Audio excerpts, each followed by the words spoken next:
Hi there, folks. As you can feel a coolness in the air all around the United States, my name is Darren Sutton, and this is Perfect Game Weekly.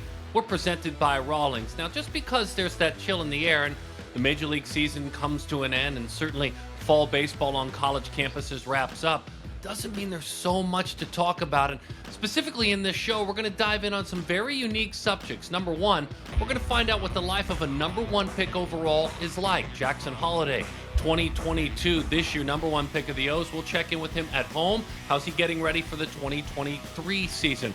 Luke Pettitte, a talented young man heading to Dallas Baptist to 2023. Pettitte, that name ring a bell for any of you? His father, Andy Pettitte, we were with them in Jupiter. His dad was coaching inside the dugout for the Texas 12 team. And one of the more talented middle infielders of 2024, Adonis Velez, we caught up with him this summer at Perfect Game's Junior National Showcase, then reconnected with him at Jupiter, where he was very, very strong, playing up by a year. But the focus on this feature, who he is as it pertains to discipline. Discipline has shaped his life. We're going to have a great show, but before we get started and really get into these three stories, we've got to go on our road trip. And this week, our road trip puts a bow on the minor league season. Let's start our trip today in Portland, Maine, and check in on 2015 PG All-American David Hamilton. After being acquired from the Brewers last offseason in the deal that brought Jackie Bradley Jr. to Boston, Hamilton stole 70. Yes, folks, 70 bases for the Red Sox AA affiliate to lead all of minor league baseball. And it wasn't just his legs that made the impression. The 25-year-old shortstop was named the Eastern League Player of the Month in September, where his .429 average led the league. Now, he also led the league in hits, runs, stolen bases, on-base percentage, and was second in the league with an 1151 OPS. What a closing month of 2022 for David Hamilton. Keep an eye on him in 2023, and you better not blink. 1,400 miles south to Tennessee we go, and the Cardinals' AAA affiliate in Memphis, Tennessee, the Redbirds, where left fielder Alec Burleson loudly announced his presence this season. The Cardinals' number 5 prospect led the International League with .331 average, while also hitting 20 home runs, knocking in 87 runs, and finishing third in the league with a .904 OPS. Now, we knew Burleson as an all-tournament left-handed pitcher for the South Charlotte Panthers back at the 2016 WWBA World Championship, or Jupiter. But since then, he switched from the mound to the outfield and was part of that unique 2020 MLB draft class. Remember, just 5 rounds. Alec Burleson now just one step away from the big leagues and doing it at the age of 23. Let's head west now, all the way across country to Las Vegas for a story of, the best word, perseverance. Matt Davidson was a 2008 PG All-American. He was a first-round pick by the D-backs in 2009. He made his big league debut in 2013 after winning the AAA Home Run Derby. He was 22, and the future looked bright. But from there, his career path, like so many before him, became a long and winding road. Oh, it had its high points, like in 2018, when he became just the 4th man in Major League history to hit 3 home runs on opening day. But it's been a lot of bus rides and a lot of change of address forms while spending time with 4 different organizations over the last decade. In April, he resurfaced with the Diamondbacks, where he homered in his debut. Happy ending, right? Well, not really. The road started winding again. In May, he found himself with the A's organization, back in AAA Las Vegas. But instead of this discouraging him, it fueled him, and he put on a show. In just 86 games in 2022, he led the Pacific League with 32 home runs while hitting .310 with a 1058 OPS. That's a one dot, as the kids call it. As he heads into his age 32 season, the man with 226 career homers and nearly 5,000 minor league at-bats is a free agent once again. Hey there, big league general manager man. If you're in need of a veteran right-handed stick with a little bit of pop, might want to give Matt Davidson a call.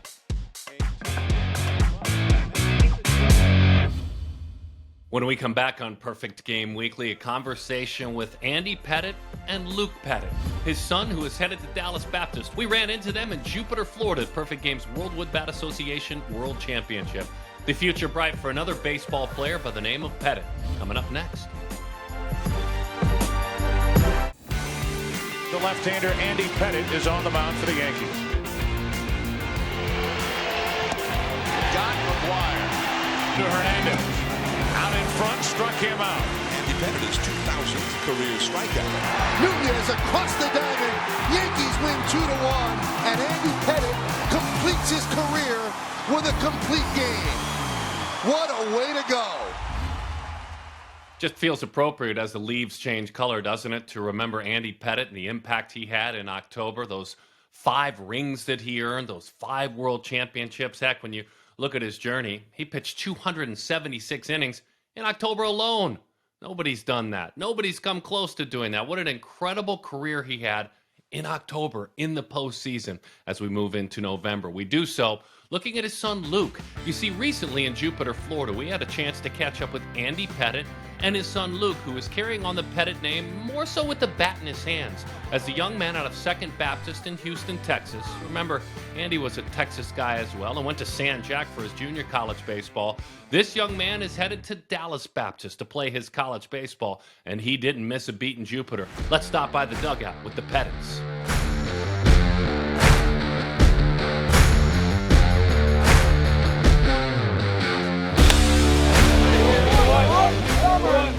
I feel sometimes the kids, I've been out of the game 9 years, they like don't even know who I am, you know. That's all I know, you know. I was drafted out of high school, played 1 year in junior college at San Jac, and then went straight to pro ball at age 19 and been playing baseball since then. So, you know, this is just where I'm comfortable. You know, we moved from the east side of Houston to the west side of Houston, took a job as a pitching coach at a little small Christian school, and I was able to coach my second son. His last season was there for 3 or 4 years without a kid being in the program, and then now Luke's coming through the program right now and has coached him all 4 years that he's been there. And so just I love to do it. Still have been involved with the Yankees when I retired, worked for them, and loved going to their minor league system and being around the young players. And it's just, that's what I feel like I've got knowledge in. I feel like I've got, you know, 20 plus years of professional baseball knowledge. I've been playing with the 12 since I was 7th grade summer going into 8th grade year. Having my dad in the dugout, it's challenging, but it's also great at the same time because we can like kind of butt heads a little bit just because obviously he knows what he's talking about, but like in my head I'm like, you don't really know what you're talking about, like I want to do my thing. But once I settle down, like if I'm mad or something, I just got to know that he wants what's best for me, and I know that he knows what he's talking about. It's special. You know, that's what we're on this trip for, really, you know, to get him ready for Dallas Baptist, get the at-bats, and I love spending time with him. And we have one more season together during the high school season, but this is our summer, fall wrap-up right here, and it's great to be with these guys. You forget these guys are kids, where they may be totally gripping a fastball completely wrong, you know, but you just take it for granted that they know how to grip a fastball. Well, that's not the case a lot of times. So really it's just fun just to kind of talk baseball to them and just share their knowledge. Most of the time they want to know who was my toughest out, you know. Coach Pettitte, did you ever hit anybody on purpose? That's most of the questions I usually get. Most of the time it's Manny Ramirez, Frank Thomas, you know, the guys that just absolutely wore me out, you know. And so just obviously played in a great era with a lot of great players against a lot of great players, and it's fun to share it with these guys and talk to them. Try as hard as you can to enjoy them because they're not all going to make it, you know, and try to enjoy the time with them. And this game's hard. I mean, it's a round ball, round bat, and there's a lot of great talent out here. So I know I'm preaching to myself a lot of times, right? I mean, I get mad when Luke doesn't get a hit every at bat and stuff like that, but for the most, I'll just preach to them, just enjoy your kids. I believe that if they're going to make it, God's got his hand on these kids, I believe, and if it's meant to be, they'll make it to the big leagues. If not, hopefully they're successful in other ways in life or whatever they're going to pursue. By the way, Luke had a .583 on base percentage in a Jupiter qualifying event in Texas, and then went to Jupiter, where the best players in the country, really in North America, play, and had another great run, a .500 on base. Really solid baseball with the bat in his hands. Excited about his journey. And that father-son theme continues when we come back. The #1 overall pick in this past July's draft in 2022. He's Jackson Holliday, son of legend Matt Holliday. That's our story and our conversation when we return on Perfect Game Weekly. We're presented by Rawlings.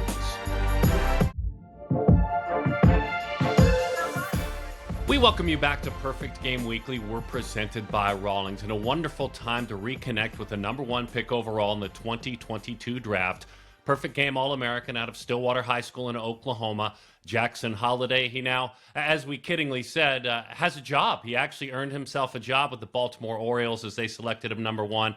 Jackson, thanks for hanging out with us, my friend. We really appreciate it. Yeah, thank you guys. I want to start this kind of with finishing school. See, you're now off to where we watch you grow, but we watched you very closely when you played amateur baseball.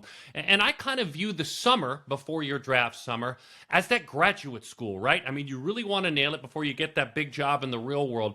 How important was the summer of 2021 for you? Not just the All-American game, that's more of an all-star game, but the travel ball, the experience, the grind, the pressure, more and more eyes watching you. How important was that summer before your senior year as it led up to your draft year?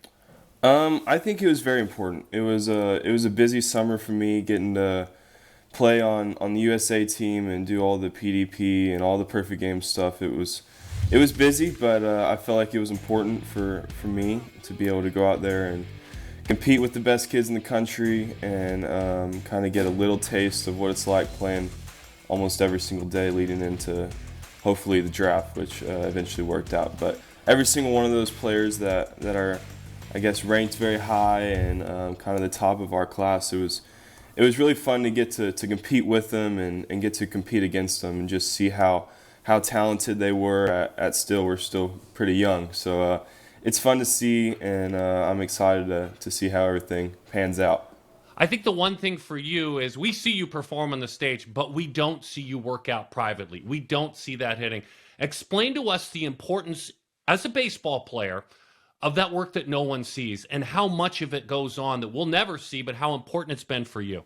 Honestly, I think what put me in this situation is working when kind of no one's watching. For me, I made sacrifices for what I love to do and play baseball, and it takes stuff away, but if you want to be a baseball player, you have to put the work in when really no one's watching. But I'm on the same schedule as I was last year. I wake up, I work out, I hit with my dad, and hang out with the OSU players. So not much has changed for me, but you kind of got to have that work ethic if you want to really be a really good player. What were some things, because your eyes have seen a lot. Again, you've seen a lot. You're privileged in that sense that, because of your dad's life. But there had to be some new things that you've seen and some things that come from your eyes. Pro baseball from your eyes as a player. Obviously, it's a little different because what I grew up in, it was just the major leagues. So it's fun, though. It's just another game, and it's nothing that I'm not used to. You get to sleep in, and you get to go play a game that day, and then you get to go home. So there's a lot of downtime, though, which was a little different for me. Next year will be a little different. I'll have a car up in Maryland, so I'll have a little bit more freedom. But it's I'd say all the downtime is kind of interesting to me. Like, you get to the field early, you hit, you work out, and then you've got about a 2-hour layover that I'm used to going and playing Golden Tee or just watching TV. We didn't have that, so it's a little different, but it's just baseball, which is great. Nothing else to worry about but besides playing the game.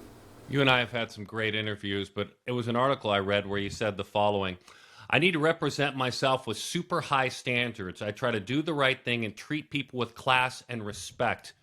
Expound upon that. That was from a great Jeff Passan article. Expound upon that. That's kind of how I was raised. My parents are awesome people, and I feel like they've raised me the right way. And I want to honor my family, and I kind of keep my circle really small. And I got people that I trust and that I enjoy being around, and push me to where I want to be. So your carpool last high school season, by the way, for our viewers, he had an incredible high school season, like video game numbers, hit almost 700. But you had to deal with in your carpool your brother Ethan. Now, when we talk to Ethan, the man who rides with you in your car, mad respect for you, but it's in his own tongue-in-cheek way, as you know, as his brother. But man, he has a lot of respect for you. He called you a role model. He said, my brother beat everybody everywhere to get to this position. So I'd love your perspective. Better yet, before we get serious on him as a baseball player, what are those car rides like with the two of you together?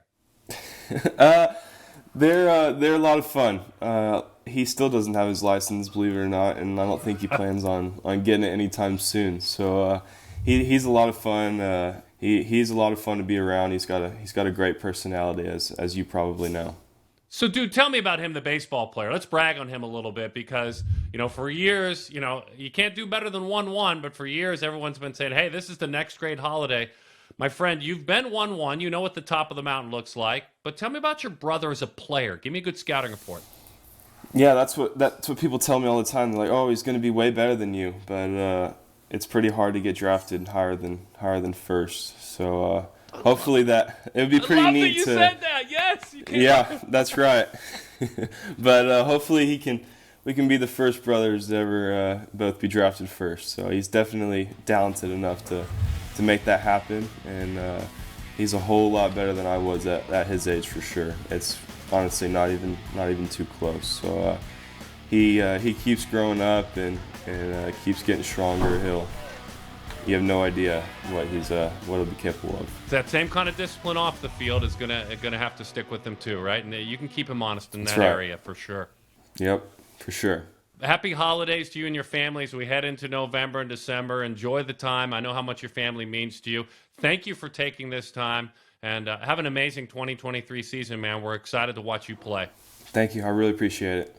Love catching up with Jackson. We appreciate his time from Stillwater, Oklahoma. By the way, as Nolan Arenado's in his phone, he can text him at any time. And when you look at our next guest coming up after the break, he's got a man in his phone that he can text at any time because he has been mentored by Francisco Lindor.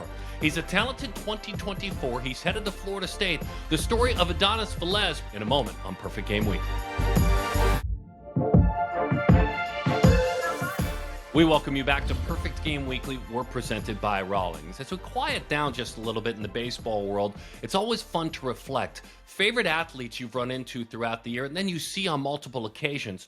One of those athletes for me is a young man by the name of Adonis Velez, a middle infielder out of Orlando, Florida, who's a Florida State commit.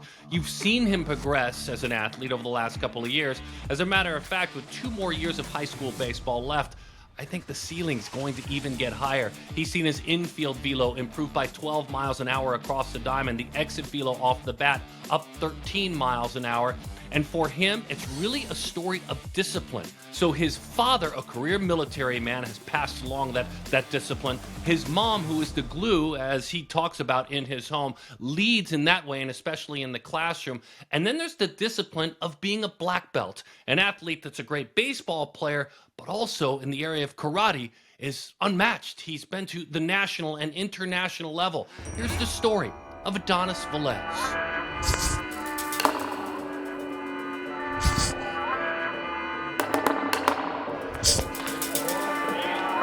That ball in play out there to right, and it's going to drop. It takes a big bounce off the carpet and continues to roll. There's the hustle from Velez, and he kept that toe on the bag for a double to begin the game.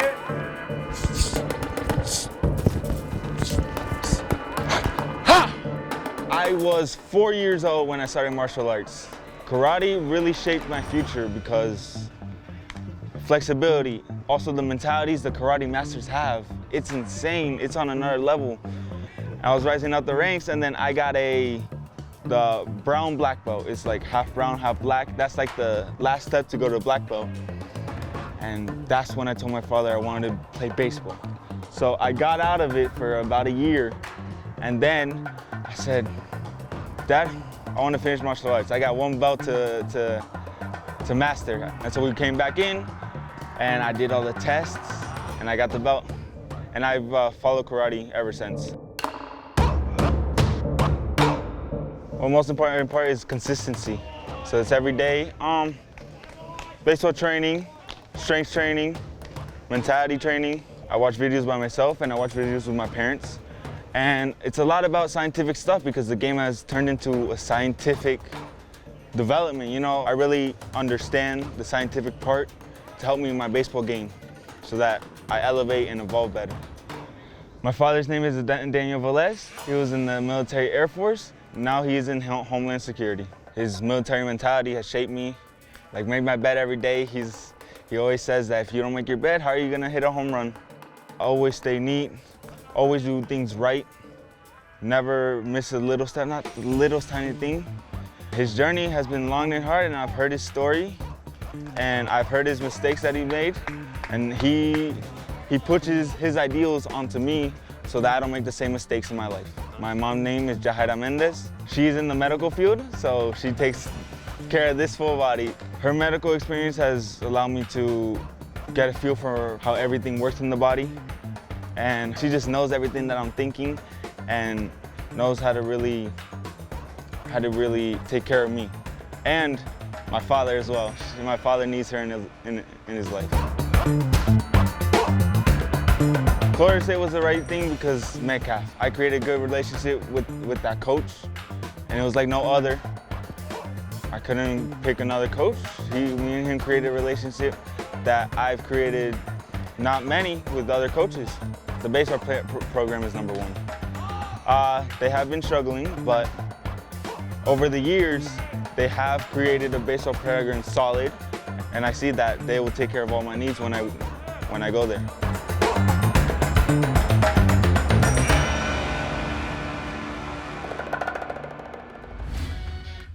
By the way, FTB Phillies, his travel team, and at the 16U WWBA Nationals this summer, he had a .533 on base with a homer, and he opted to play up in the older event in Jupiter, Florida, picked up a hit there as well. I'm sure he learned a ton playing up.